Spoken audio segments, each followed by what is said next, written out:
I did a really interesting experiment last week. What I did is I uploaded 2 shorts to 2 very competitive niches.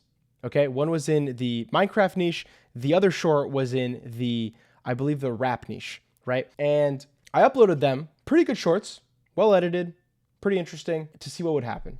Those shorts hit like 300 views and like 1,000 views in the first week, okay? And then I did the same thing in a very undersaturated niche. Okay, I found a niche that was not saturated at all, that was that had a huge audience but was not very competitive, and those 2 shorts hit 20,000 views and 30,000 views. Now, if that doesn't tell you something, I'm sorry, log off, hop off YouTube. You got to be good at pattern analysis here. The pattern I'm putting down here is that it's something I've been saying for like the last few weeks on this channel.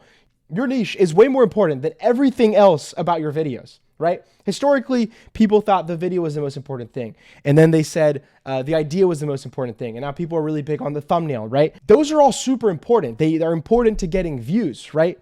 But at the end of the day, you need to stack the deck in your favor. And if you want to blow up on YouTube at all costs, and if you want to get crazy views, not just okay views, but insane-o views, you need to be careful what niche you're hopping into.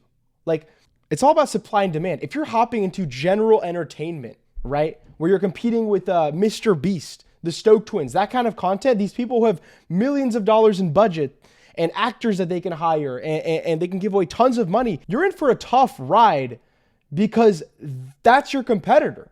Like, they will blow you out of the water. And so you have 2 options. One, you find a niche that is not saturated, that you can just crush in. And this just requires scrolling YouTube and seeing, 1, what you're interested in, and 2, what people are not uploading in a lot right now. Or 2, you want to pivot. You can stay in that general entertainment niche, but you want to pivot in a way where you're doing something that nobody else is doing in that niche, right? And a good example I always go back to is like this sub-niche strategy. Jesser is a basketball player, and he's like top 50 most subscribed channels in the last 28 days in the world.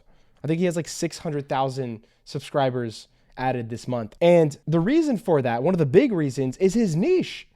To this day, there's not any other creator doing basketball content on YouTube, at least at his scale, who's actually competing with Jesser, if that makes sense.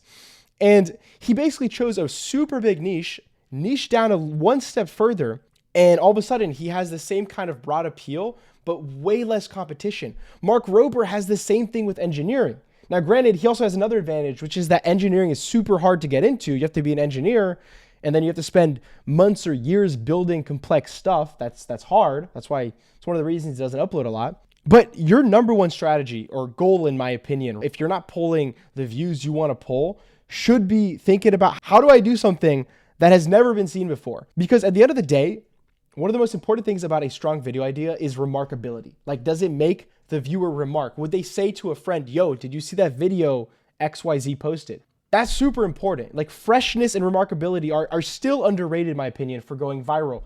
And so if you can crack that, you are so set. It's insane. So anyways, I'm going to keep posting on this channel in that niche that's undersaturated, and I'll keep you guys updated because I think it's going to blow up. Anyways, peace.